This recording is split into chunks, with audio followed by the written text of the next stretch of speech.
thought about this, it might help you to fully understand why we recycle or refurbish. It's because nothing truly ever leaves the planet when we, quote, throw things away, unquote. It never really leaves.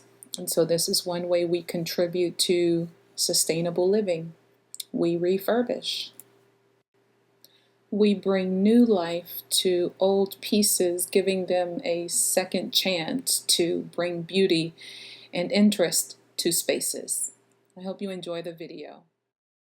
Hi everybody, it's Sonia coming to you with another video. So I have this little footstool that I need to recover, and I thought I'd take you along with me on the journey.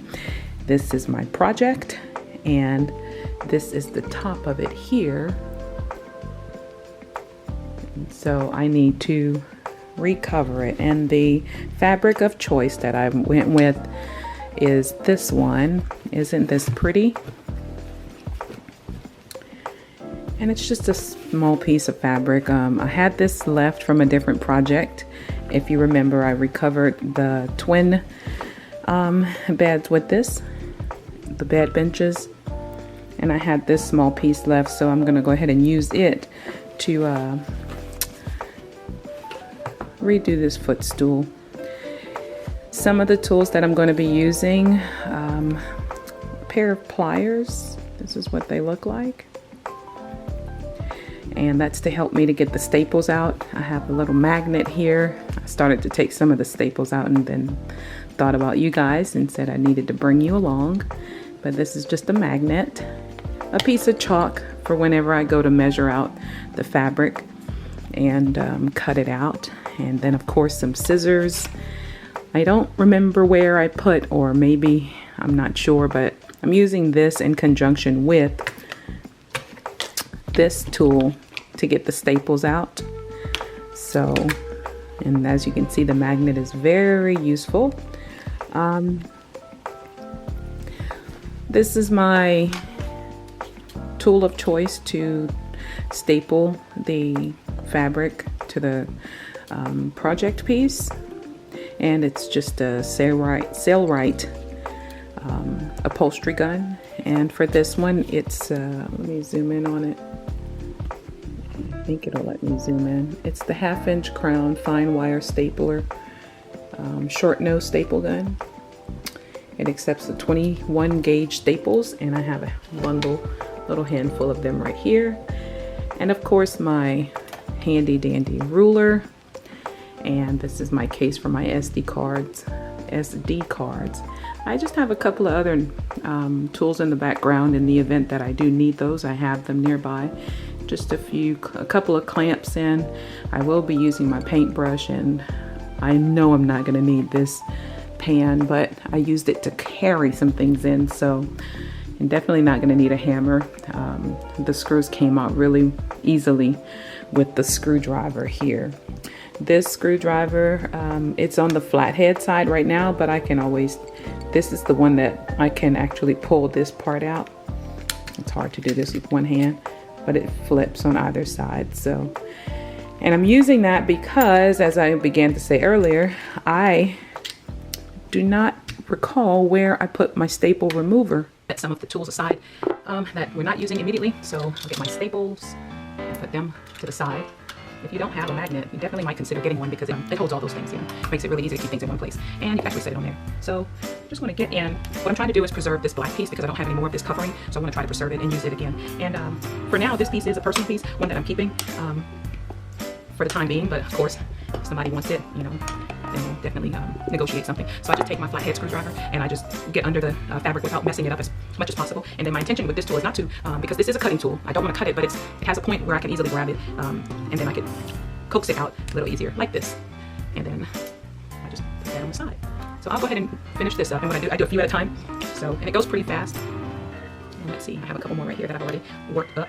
And like I said, the intention is not to, if you have your staple remover, it works better. There's a fabric upholstery one. I have two of them, but I'm more than certain I put it inside of a box, and I just don't have access to that box right now. But this will do. I mean, it's not that difficult to remove these. As you can see, it's going by really fast. So I'm going to finish taking the staples off of both this fabric and from off of the circular piece itself. So I got to do all of these ones. I'll get that done, and then I'll bring you guys in. Use for a footstool on this particular piece is nothing more than a piece of MDF. Yeah, just wanted to share that with you in case you wanted to create your own stool and wanted to understand the type of material that was used on this one. I'm just about done removing the staples. Take note of how the staples are really close to one another. There's not that big of a gap between them. The staples, they're very close to one another, so it doesn't produce a gap. As a matter of fact, I'll show you, let me zoom in so you can see the amount of staples this one piece had. So there's a lot of staples that goes in. So now we're done with those tools. And one of the reasons why you want, especially if you're just starting out, you don't, like for example, I didn't have to go through removing the staples from this board. I could have just cut around the staples with my rolling cutting tool and just move forward with that and covered it back up. You can use this fabric to get an idea of the measurement. You could use the old piece as a guide or template. All right, so that looks to be about at least about a 3/4 inch or 1/2 inch. I'm just gonna cover this part back up, set this to the side. For those of you who don't wear glasses, and because you may be messing with these very tiny pieces, and if you're not familiar with how to take these things out, it can get dangerous. Make sure you have some eye protection. Old fabric piece. And you want to get it out as, flatten it out as much as possible. So as you can see, I have my fabric full unfolded, and there's a good, well, not much, but I mean, there's a nice size piece that's a nice size of it that overhangs on the side of the worktop. So, but I am going to consider this, and I'll give you the measurements that I'm working with so that you can see. One thing that you want to do is make sure you have some waste material. This is our template, and you're going to need something to measure with. Fabric ruler, that's even better. I just had this nearby and it's working. So my measurement comes out to about 19.5. What I want to do is give myself enough slack material from corner to corner. In some projects, you don't even need a ruler. So what I did was I folded my template in half. Then I just removed the excess of my fabric that I didn't want to use, and also folded my fabric that I'm choosing to use approximately in half. And I was able to at least get an idea about how much fabric I'll need for this small piece, right? And so I'm just marking right here, so I know on each corner, like this is where, and I'm using just a piece of chalk, this is where my original fabric is. So now I can get rid of this. So I have an idea, and this is on the opposite side of my fabric. So you can see my markers, my yellow markers. This tells me the edges of my fabric. And my scissors are beneath this.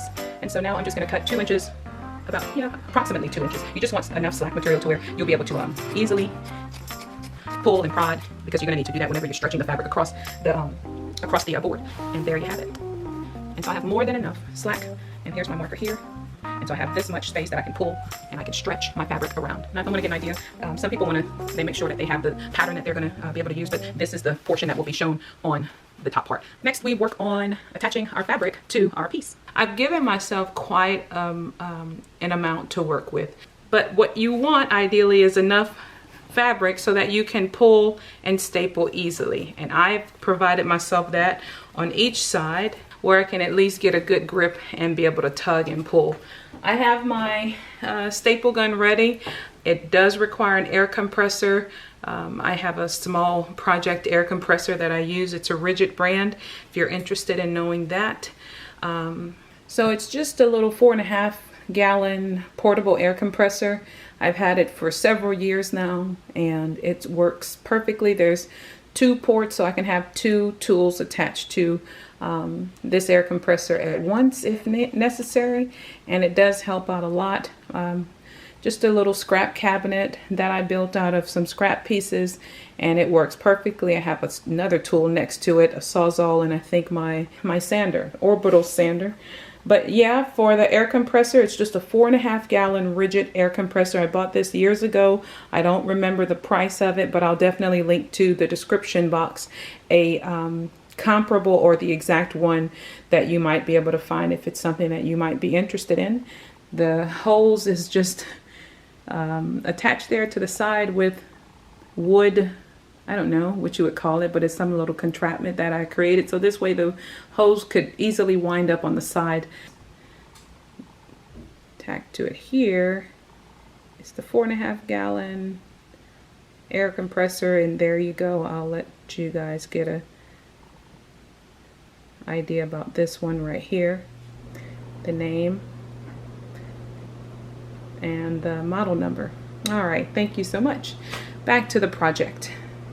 PSI to get your air compressor up to in order to discharge this particular Sailrite staple gun. It requires at least 70 to 100 PSI. So I've already run my air compressor and got it to where with this.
very rare form.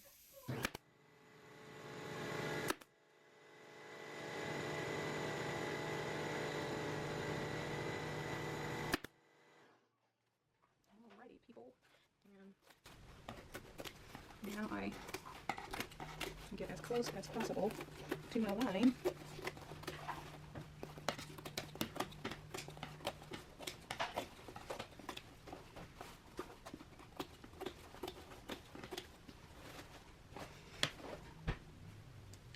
And this is what I have.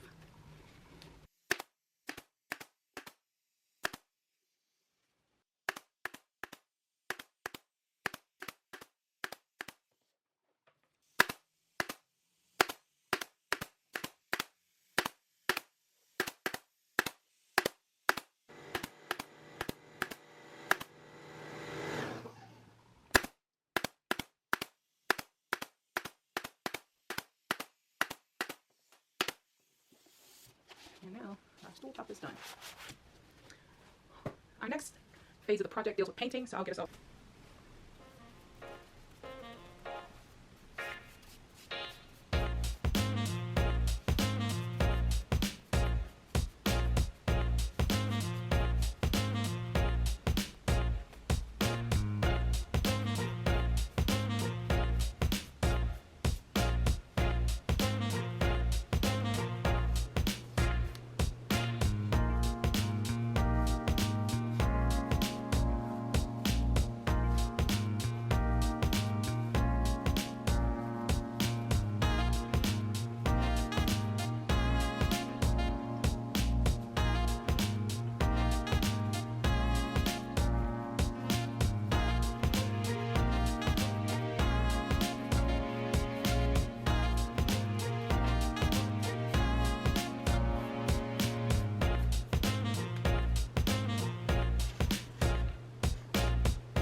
This is the first coat.